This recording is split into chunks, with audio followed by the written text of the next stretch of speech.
viene un panel asociado a temas regulatorios específicamente acá en Colombia, criptomonedas y el marco jurídico en Colombia, retos y caminos a seguir. Este panel está siendo moderado por Mauricio Tobar, de True Web 3, lo acompaña Gabriel Santos, presidente de Colombia FinTech, Juanita Rodríguez, asesora y especialista en materia de ciberseguridad, y Alejandro Beltrán, quien es el CEO de Buda.com en Colombia. Les damos un fuerte aplauso para recibir a este siguiente panel de conversación. Gracias, Cristóbal.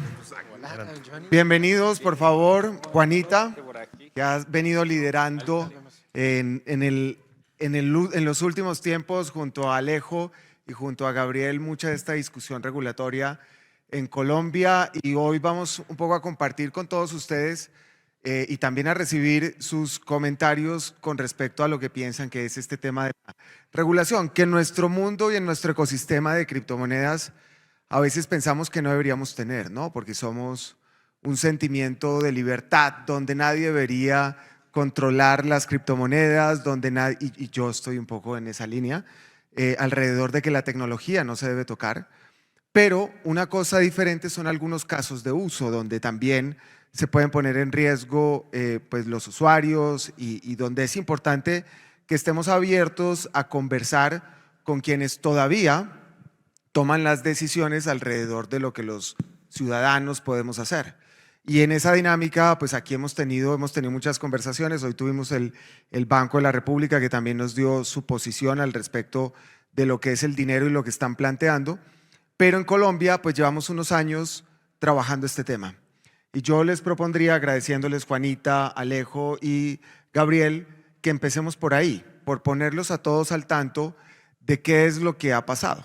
Y donde ustedes ven, Alejo tiene 23 años, pero ha sufrido, no mentiras,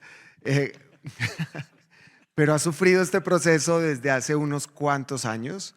Él tal vez ha sido la persona que, por tener Buda desde 2000, que Alejo, 2015, ha estado en todo este proceso, en las duras y en las más duras, hasta tal punto que ya nos va a contar qué le ha podido pasar. Pero dada la experiencia de Buda, por favor, tráenos desde 2015 hasta 2022 aproximadamente en lo que ha sido la experiencia con el tema regulatorio en Colombia, y agradeciéndote, Alejo, en pocos minutos. Yo sé que son varios años. Yo sé, todo un corintellado les puedo contar mi triste historia en este mundo.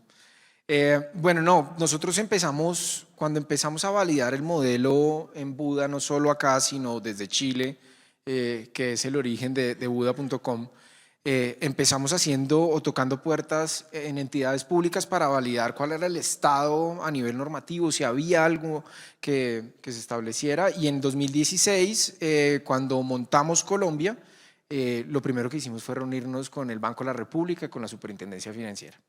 El Banco de la República inclusive nos dijo así, de esta forma, nos dijo: a mí no me importa si la gente está jugando a las moneditas, está apostando en el casino, ¿cierto? Esto no es nuestro problema, ¿sí? Y hasta el momento pues había una carta circular de 2014 emitido por la Superintendencia Financiera advirtiendo que las entidades vigiladas no podían invertir, intermediar y custodiar, ¿cierto? Entonces hasta el momento era, pues bueno, a la gente no le importa si usted juega, pero podemos... Sí, no había ningún problema en esos momentos. Tomamos la decisión, hicimos todo el relacionamiento público-privado y posteriormente comienza a haber un boom de las criptomonedas. 2017, el gran boom, todo el mundo explotado de amor por las criptomonedas, para bien o para mal. Y en 2018 la Superintendencia Financiera comienza a supervisar y a monitorear todo lo que está pasando. A través de una carta interna le dice a los bancos qué ha hecho para evitar este tipo de operaciones. Y ahí comienza un poco nuestro martirio, porque efectivamente nosotros fuimos el primer exchange.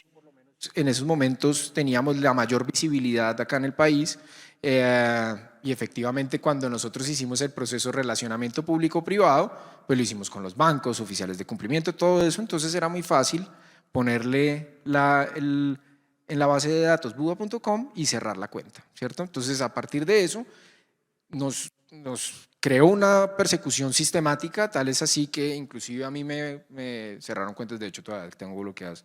algunas Personales, cuentas. te cerraron. Sí, personales y familiares, que era como algo como que uno decía, pucha, ¿qué hice mal?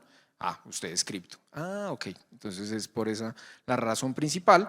Y con eso pues nos dimos a la tarea de algo fundamental y era la regulación, pues no es que fuese un vehículo malo o bueno, sino que se hacía necesario de cara a aclarar para la industria cuál era el marco jurídico en el cual podíamos operar. Porque había una ambigüedad en esa carta circular, sobre todo la de 2017, que pone una cosita que se llama hacer uso de sus plataformas y los bancos entendieron, no, yo no puedo tener relación con empresas cripto.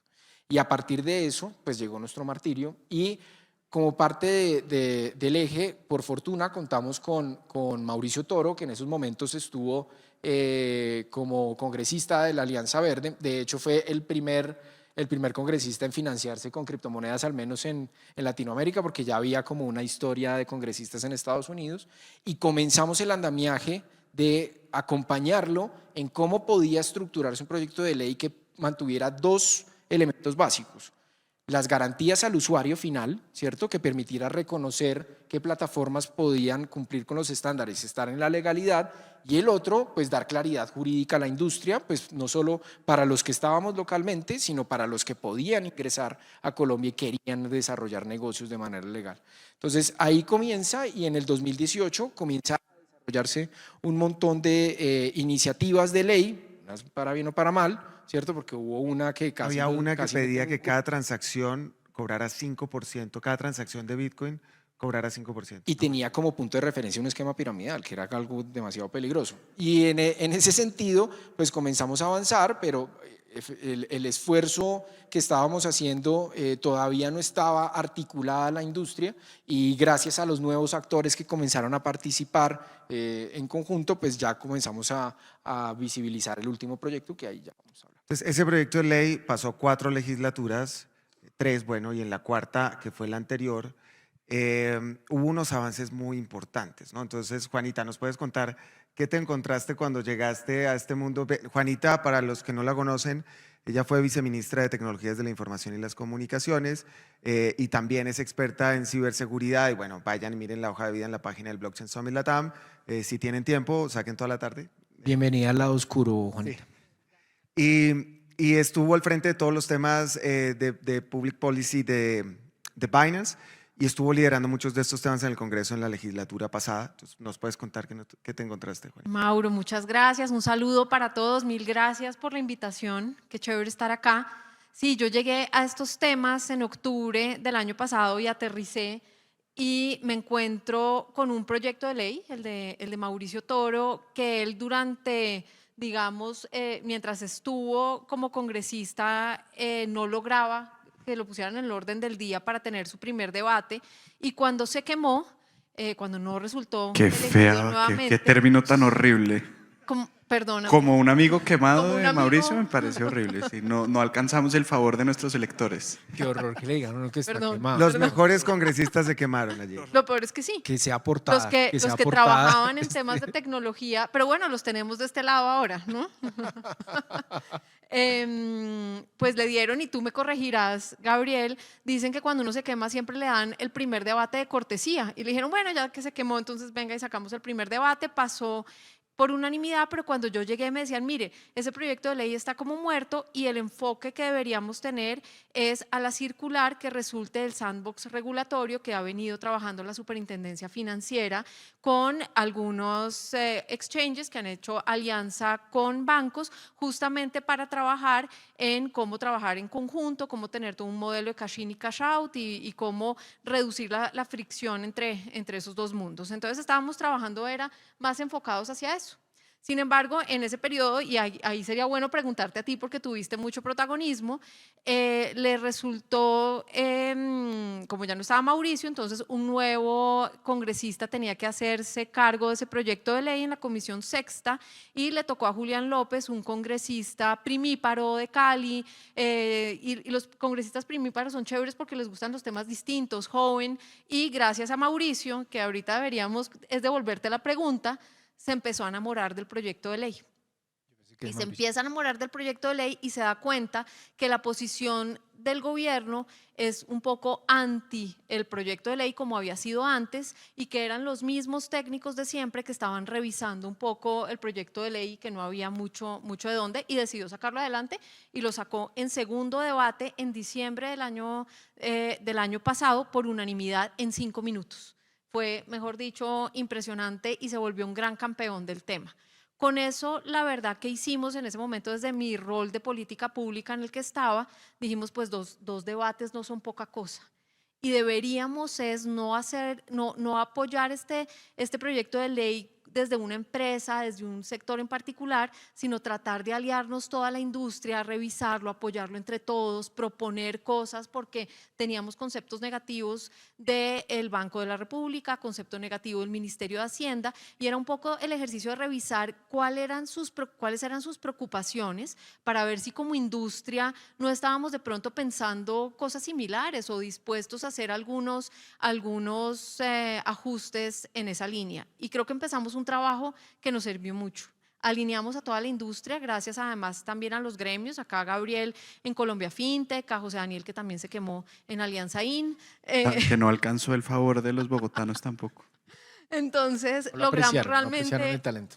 alinearnos a todos, Alejo, que siempre le han dicho el Cripto Quijote por todo eso que ya contó, todo lo que sufrió, trajo como todo ese conocimiento y logramos alinear un proyecto de ley que empezó a tener cada vez más tracción en el Congreso. Entonces llegamos a primer debate en el Senado, otro congresista primíparo, Gustavo Moreno, que decidió también apoyar esta iniciativa y en tercer debate pasó por unanimidad.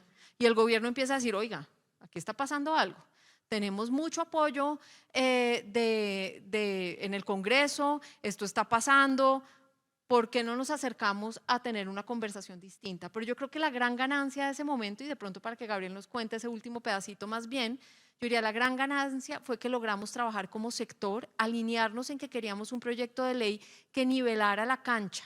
No pretendíamos en ningún momento que fuéramos a tener unas reglas muy detalladas, faltaba más, pero algo que nos permitiera como industria seguir innovando, pero con reglas claras para que no pasara que le cerraron la cuenta, que el usuario tuvo tal problema, pero al mismo tiempo protegiendo al usuario. Entonces, un proyecto de ley que debería estar basado en principios para que no haya que cambiarlo cada nada, basado en los riesgos que tiene esta jurisdicción en particular, mucho fraude, hay que cuidar a los usuarios que caen a veces en cualquier cosa, pero que nuevamente nos permita trabajar. Eso fue lo que buscamos. Buenísimo. Entonces vamos a Gabriel, porque Colombia es not Colombia, is Colombia, ¿no? Entonces acá, curiosamente, quienes han liderado el tema de regulación, no de criptomonedas, tecnologías, sino de las aplicaciones específicamente de exchanges, ha sido la industria y el Congreso de la República, históricamente. Y hay que decirlo claro, en el gobierno pasado, el gobierno se opuso al proyecto de ley de Mauricio Toro. Y en al comienzo también estaba un poco así, ¿no? O sea, hubo como esas fricciones iniciales, venía el rezago y demás, pero la industria y el Congreso se unieron. ¿Nos puedes contar un poco, ya también entrando en lo que viene, en lo que ha sido, digamos, en los medios salió de que el gobierno rechazó el proyecto de ley? Los que estuvimos en el proceso sabemos que no fue así, que fue un proceso de concertación. Entonces, ¿nos puedes contar un poco, ya entrando en ese punto, qué fue lo que pasó en ese último debate y hacia dónde creemos que va este tema y empezamos a debatir sobre eso? Buenísimo, pues Mauro, muchísimas gracias a todo el Blockchain Summit. Un inmenso honor estar acá. Veo además muchos miembros de Colombia Fintech a esta hora del almuerzo. Espero que no estén por un compromiso institucional acá acompañándonos en esta charla. Pero no se pueden ir. Pero no se pueden ir o les doblamos la afiliación y se vienen todas ahorita.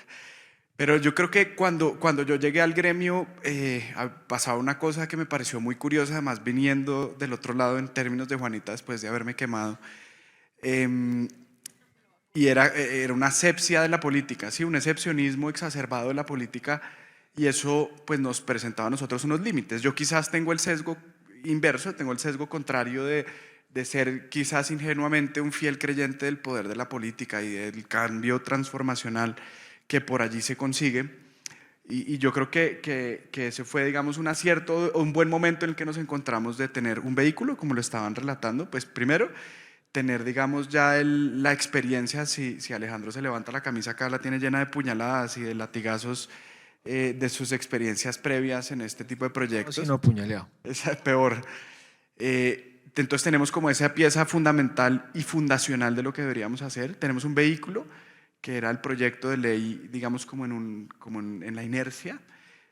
Teníamos una industria decidida, yo creo que con la nueva llegada de personas como Juanita a la industria, y teníamos casi que un relevo generacional en los gremios, ¿no? Entonces logramos lograr una conciencia de, mire, nos tenemos que arremangar entre todos y tenemos que empezar a conversar de tú a tú como industria, unidos con el sector político del país. Y yo creo que eso probó ser muy eficiente, ¿no?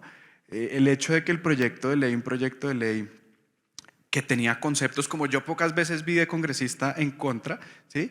Todos dicen que no, pero todos conceptuaron en contra del proyecto, ¿no? Algunos morigeraban y decían que teníamos que mejorar X o Y, etcétera. A nadie en el Estado colombiano le gustaba el proyecto. Esa es la realidad en algún momento.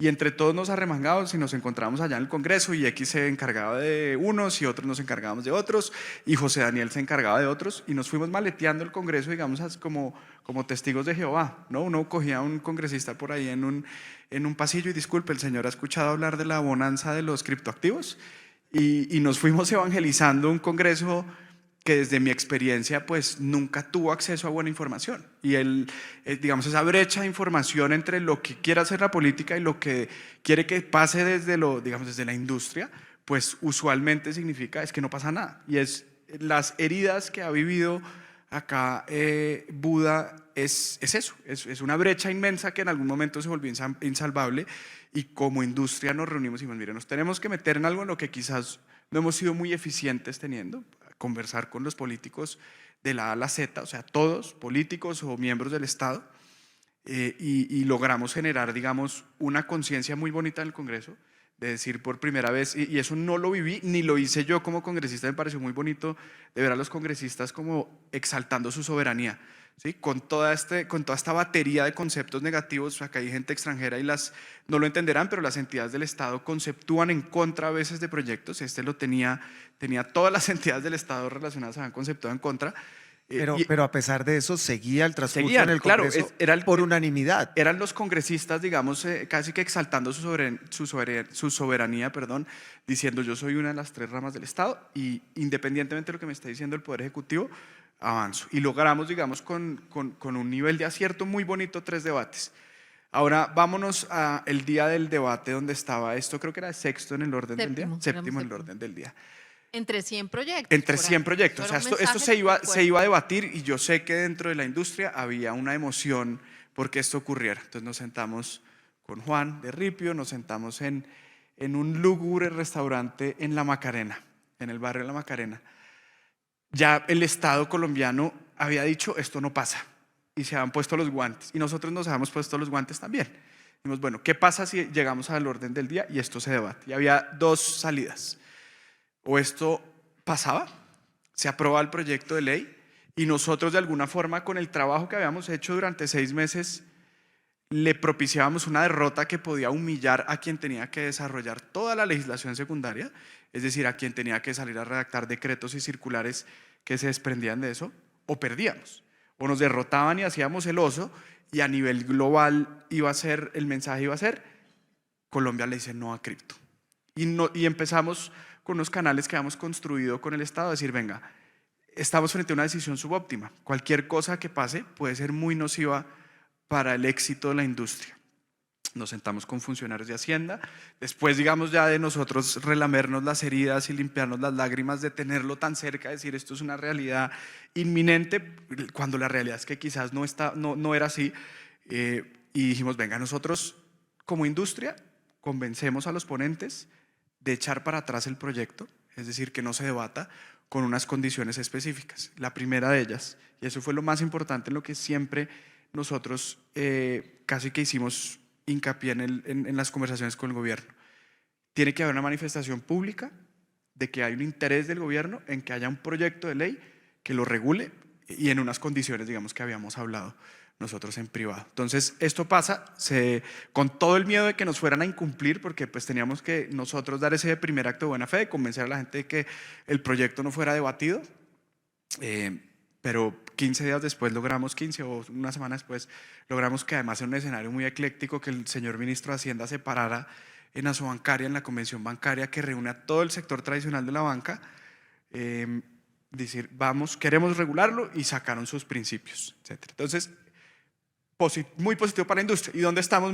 Para no sentarme como en la palabra. Entonces, ¿qué va a ocurrir? La Superintendencia Financiera viene trabajando en un cuerpo de un proyecto de ley. La Superintendencia Financiera viene consensuándolo con distintos actores del gobierno. Se lo va a presentar al gobierno muy pronto, una primera propuesta de proyecto de ley.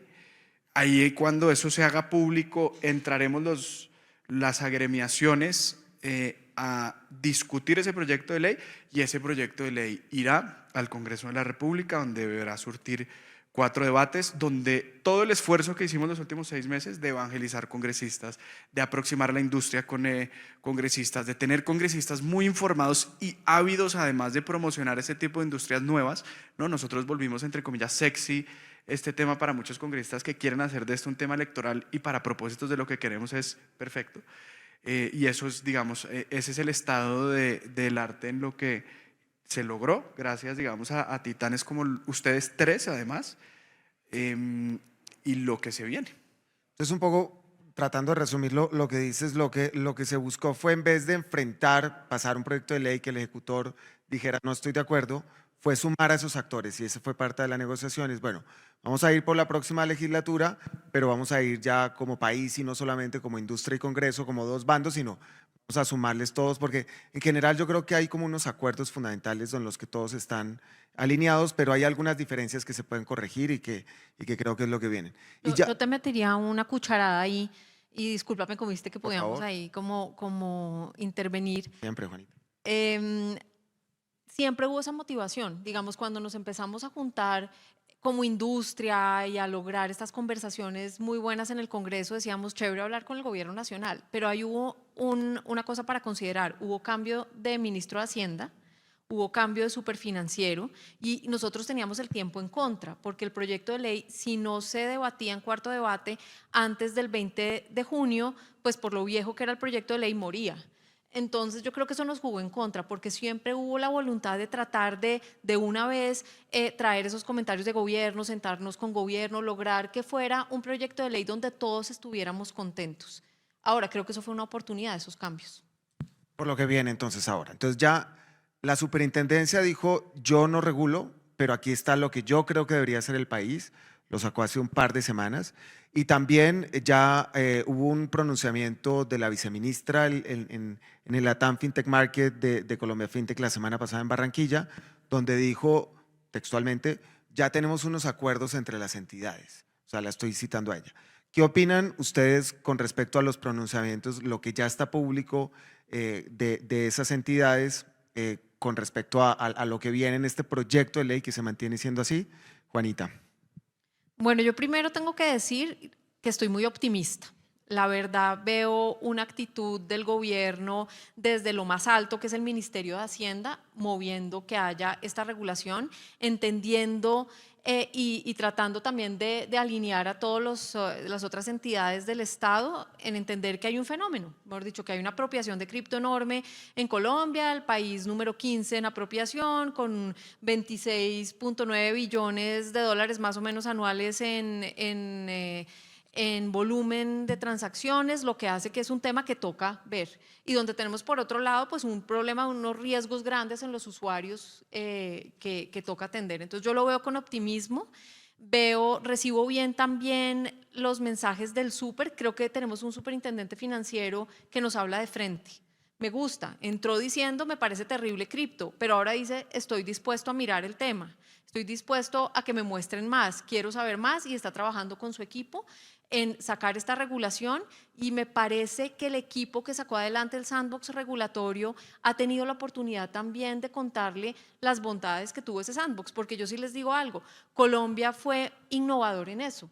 Y al mismo tiempo que se hacía el sandbox regulatorio, pues salieron unas normas secundarias, todo el tema de lavado de activos, el SAGRILAF, la modificación a la circular de las supersociedades, que hizo que tanto los proveedores de activos de servicios virtuales aprendieran cómo ser compliant en Colombia, pero también las entidades se volvieron más maduras. Y tenemos que hablar que era una cosa en la industria cripto hace 5 o 6 años cuando empezó Alejo, a la industria cripto de hoy, y creo que se están dando cuenta, porque ellos nos miraban todavía hace unos meses como es que estos siguen siendo estas startups medio raras ahí que no sabemos si cumplen, cuando ya todo el mundo tenía oficial de cumplimiento, tenía estándares, cumplía con la UIAF en la reportería. Entonces yo la verdad creo que ya entendieron eso, creo que tenemos personas trabajando en esto que entienden de la industria cripto, no tienen, pues no es que yo diga que todo el gobierno sabe, pero hay unas personas claves que están metidas en esto que sí saben mucho, están oyendo además a otros actores, a la Policía Nacional, a la Fiscalía que han venido trabajando en estos temas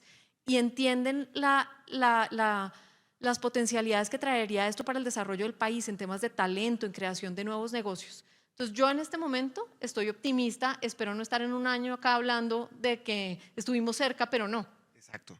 Pues, y ahí le quiero preguntar a Alejo, porque después de 7 años y qué te dicen tus heridas de esas muchas puñaladas que has recibido sobre esta perspectiva que Juanita es muy positiva, ¿confías en eso? Porque Juanita plantea lo del sandbox, no salió nada del sandbox al final concreto. ¿Qué opinas tú? No sé, pues yo estoy demasiado, es como enfrentarme nuevamente a mi victimario y decirle, usted no va a volver a hacerlo, ¿cierto? No, o sea, acá no, o sea, en otro lado. En la cara no. En la cara no. Yo tengo, o sea, la expectativa que uno tendría, yo tengo una expectativa frente a que si salga el proyecto de ley, probablemente salga. Pero yo tengo un temor y es parte de la experiencia que ha tenido el sector financiero frente al tema de tecnologías e innovación financiera. Y uno de esos temas es el decreto 1357 de 2018, que da vida al modelo de crowdfunding de equity y de lending, de préstamos. Ese decreto mató el crowdfunding en Colombia, tal es así que el único crowdfunding de equity es propiedad de la Bolsa de Valores de Colombia, entidad financiera vigilada. Y Bloom, miembro de Bueno, Acaba y Bloom sí. crowdfunding, pero hasta ahora está, después de tanto, después de un camello. Exacto, entonces el decreto 1357, que ojalá la Superintendencia Financiera pueda replantear ese decreto porque lo puede hacer, hoy en día lo que tenemos temor es gran parte de la industria es que salga una legislación que realmente excluya a gran parte de las empresas o compañías que tienen desarrollos tecnológicos serios, cumplen con ciertos requisitos, pero que por temas de exigencia regulatoria las excluyan completamente del mercado y no tengamos esa misma experiencia. Yo no soy partidario de la regulación, nunca he querido que la regulación de acuerdo con el avance tecnológico se dé, pero se hace necesario en algunos de los aspectos, aspectos que de alguna forma nos den claridad jurídica sin matar el modelo de negocio. Y creo que esa experiencia me da una posición a la expectativa con unas reservas frente a cómo va a ser el proyecto de cara a la segregación patrimonial, a toda la parte patrimonial y a las exigencias sobre todo del régimen sancionatorio, que si nos van a igualar con una entidad financiera vigilada y nosotros no vamos a equiparar como lo que ocurre en las sociedades especializadas de depósitos y pagos electrónicos, que son entidades que pueden captar pero no pueden colocar recursos, no pueden hacer colocación de recursos, pues efectivamente hay una competencia injusta en ese sentido. Entonces ahí yo tengo mis reservas, pero Juanita me ha contagiado su positivismo y me ha hecho confiar y tener fe nuevamente. Eres un hombre nuevo. En el gobierno. Pero, digamos, todavía tengo como ciertas reservas frente al tema, dándole el crédito a que el Ministerio de Hacienda y hoy en día la Superintendencia Financiera tienen un marco más abierto de discusión, que eso sí debo poner y dar crédito a que hoy en día están mucho más abiertos que lo que pasaba antes. Sí, yo creo que hay que estar positivos, pero vigilantes y cautelosos, hay que estar ahí. Pero una pregunta fundamental, Gabriel, es ¿y qué nos estamos perdiendo? O sea, ¿por qué es importante regular? Es decir, ¿qué oportunidades tendría regular para Colombia en un contexto además donde es una industria global, donde la Unión Europea ya está a punto de poner en ejecución MiCA, donde Brasil lo está haciendo muy bien, donde Estados Unidos el regulador está haciendo el ridículo en el Congreso y con las Cortes y en la práctica está expulsando la industria. ¿Qué es lo que valdría la pena y qué oportunidades ves hacia el futuro con eso? Pues yo creo que la intervención de Alejo me da un poco el inicio de esa respuesta, porque es el ejemplo perfecto. El tema del crowdfunding es el ejemplo perfecto de una regulación que masacra una industria que tiene un potencial increíble. Ahora, acabamos de lograr que ya saliera para comentarios el nuevo decreto de crowdfunding hace 2 semanas. Lo trabajamos durante 6 meses con la unidad de regulación financiera, un poco diciéndole eso, exactamente eso. O sea, el hecho que haya dos licencias de Sofico es un fracaso rotundo, máximo cuando pues quieren tener vehículos que le otorguen liquidez a las medianas y las pequeñas empresas en este país, y cuando la crítica sea que el 90 y pico % del PIB se va es en consumo y en ahorro. Entonces, eso es un poco para que Alejo sea más optimista, decir el momento es ya, y yo creo que si no es ya, no fue nunca, ¿no? Entonces estamos por lo menos ante un cambio de conciencia de modelos disruptivos dentro del sector financiero, y eso es lo que nosotros como gremio estamos haciendo, capitalizarlo desde el sistema de pagos interoperables, desde una legislación de datos abiertos, desde nuevos decretos de crowdfunding y ojalá desde una ley de criptoactivos. Ahorita me hicieron esa pregunta de por qué. Yo entiendo que, digamos, la regulación no sea el mejor escenario para muchas empresas, y sobre todo porque esta es una industria que nace con la promesa de la descentralización, casi que la antítesis es un marco regulatorio estricto.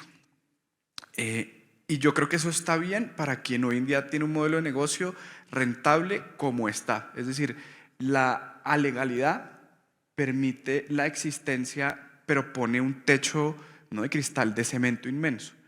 Y no hay nada peor para la innovación desde el punto de vista de generación de talento, desde el punto de vista de financiación, desde el punto de vista de adquisición de nuevos mercados, que la falta de certeza regulatoria. Yo en esto de nuevo pongo de presente mi sesgo de que soy un sempiterno positivista de la regulación, y creo en digamos que en que esos marcos regulatorios generan bondad. Pero hoy en día nosotros tenemos un sistema financiero muy regulado y poco competitivo y poco competitivo. No tenemos un marco regulatorio para que exista un incumbente que lo sacuda, y yo creo que o sea, al menos yo desde mi posición, yo lo que pienso es, yo tengo un deber moral con mis afiliados de no ofrecerles el mercado que tienen, sino ofrecerles el mercado que podrían tener, ¿sí? Yo veo a Colombia FinTech como un habilitador más dentro del mercado. Hay habilitadores tecnológicos, etcétera. Yo soy el habilitador de regulación, y ese es casi que nuestro mantra, ¿sí? Ver cómo podemos generar mejores normas para que haya más y mejor ecosistema. Eso es lo que me trasnocha a mí. Entonces yo me pongo a pensar, en Colombia, un país de remesas. Colombia es un país esencial en el esquema de remesas. Tenemos que seguir con una intermediación costosa, con una intermediación que no genera valor, con una intermediación pues que absolutamente innecesaria, porque el sistema financiero nos lo dice así desde 1960. Pues no. ¿Qué podemos hacer? Crear unas normas para que haya nuevos jugadores. ¿Por qué no pensar nosotros por una habilitación legal, permitir que este tipo de esquemas permeen, por ejemplo, en los esquemas de distribución de subsidios en el país? No, nada de eso ocurre si no tenemos certeza legal. ¿Por qué no permitimos a los exchanges que salgan a acceder a nuevos mercados, que puedan hacer publicidad tranquilos, que salgan a conseguir dinero en el contexto en el que tú lo acabas de plantear? El gran polo, digamos, gravitacional de Colombia es Estados Unidos en todo, en seguridad, en legislación, en economía. Y por primera vez, bueno, esto depende de quién se lo pregunten, yo tengo mi sesgo pro gringo, pero por primera vez en mucho tiempo están haciendo algo fatal, y hay un éxodo de capitales, hay un éxodo de conocimiento, hay un éxodo de industria. Y el mundo está corriendo a ver quién lo captura, ¿no? En Colombia hemos sido unos cracks en ser los últimos en capturar, digamos, ese movimiento de valor a nivel global. Y hoy en día podemos hacerlo una regulación como nos sentamos como industria, una regulación que sea competitiva, una regulación que no asfixie la competencia, que promueva la innovación. Entonces estamos ante la posibilidad de modernizar Y el en el sector. mismo uso horario y con el segundo idioma que Es más que se habla en Estados Unidos. estamos al lado. O sea, esto es de verdad. Sí, por eso decía, si no es ya, no es nunca. Y ese fue lo que nosotros le hemos vendido al gobierno. Dice, o sea, desde el punto de vista que lo quieran. O sea, porque uno cuando tiene una conversación con quien lo regula uno, pues uno se la plantea desde impuestos, desde beneficios sociales, desde creación de contenido, desde creación de capacidades, generación de talento, educación. Entonces, desde el panorama al que se mire, el momento es ya. Pero hay un elemento fundamental que yo creo que para los usuarios de cripto, ¿quién tiene criptomonedas acá? ¿Muchos? ¿Todos? Pues acá todo el mundo. Uy, yo pensé no, que no, yo pensé que no tenía. Mentira, sí, ya sabía. En este caso, en Colombia, cuando eres un usuario cripto y vas a un banco y dices que estás haciendo una operación con criptomonedas, te bloquean la cuenta, ¿sí? Entonces es algo que nos compete a todos, porque esto nos permite garantizar que los bancos, producto de una mala interpretación de la normativa actual, tengan la posibilidad de bloquearte sin una causal objetiva, ¿cierto? Entendiéndose que una cuenta bancaria es un servicio público, ¿cierto? Entonces, basado en eso, no solo nos compete a la industria la regulación, compete al usuario, ¿cierto? Compete al usuario que tenga la libertad de decirle al banco, estoy haciendo una transacción y usted no tiene por qué bloquearme. Ahorita todos estamos en la clandestinidad e informalidad, ¿cierto?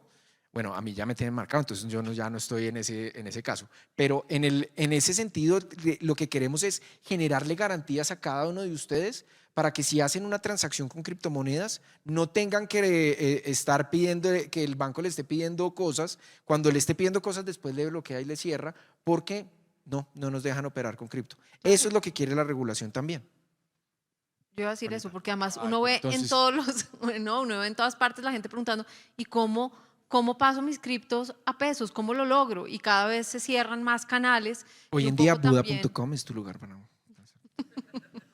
Y bueno, Pero yo iba a decir una cosa también que es Juanita, por clave favor. en ese tema. Si ustedes se fijan, el Plan Nacional de Desarrollo, en las bases del plan, solamente en las bases del plan hay una mención a blockchain en todo el documento. Y es para temas de bonos de carbono y para poderle meter liquidez a eso. Y yo creo que siendo un país megadiverso, tenemos una cantidad de opciones y casos de uso por explorar y posibilidades en donde además podemos ser protagonistas del desarrollo tecnológico. Y si seguimos tratando los temas cripto, satanizándolos, no lo vamos a lograr. Hay solamente 1.800 perfiles en LinkedIn Talent Insights que uno puede ver que se dicen expertos en blockchain en Colombia. 13% mujeres, es decir, nos falta una cantidad de esfuerzos para traer realmente las ventajas de esta tecnología, más que ahora está golpeada porque como está de moda inteligencia artificial, todo el mundo dice que está de moda eso, entonces nadie trabaja en esto, lo ven como si eso fuera una discusión que tocara dar. Entonces yo creo que sería también muy positivo un mensaje de tener un proyecto de ley que por lo menos en el caso de uso financiero desatanice un poco, porque creo que va a habilitar todo lo demás. Buenísimo. Y ya que estábamos hablando de bancos, yo tengo una expectativa muy grande porque ahorita un banco viene a presentar algo, parece muy novedoso, pero es un banco que es crypto friendly, que es Tower Bank. Entonces, con esa expectativa, yo quisiera a todos ustedes pedirles un aplauso para estos panelistas Bueno, sí. y agradecerles. Pueden abrir cuenta, allá sí pueden abrir cuenta, allá no les bloquean. Agradecer a Gabriel, Alejo ¿Vale? y a Juanita por ponernos al tanto de todo lo que ha pasado y lo que esperamos que pueda pasar. Claro. Y un mensaje final es que eso no depende de nosotros cuatro o de la industria únicamente, todos ustedes tienen voz, todos estos son políticos, todos están detrás de la opinión pública, todos necesitan votos y si ustedes se pronuncian es importante. Entonces necesitamos que todos se unan. Y con eso vamos con el gran anuncio y gracias, Cristian. Sí, nada, muchas gracias por este panel que hace Gabriel, Alejandro. Deja de protestar tú. Muchas gracias por este tremendo panel que hace Gabriel, por el tiempo y disposición. Gracias, Juanita. Muchas gracias. Gracias, Gran Mauro.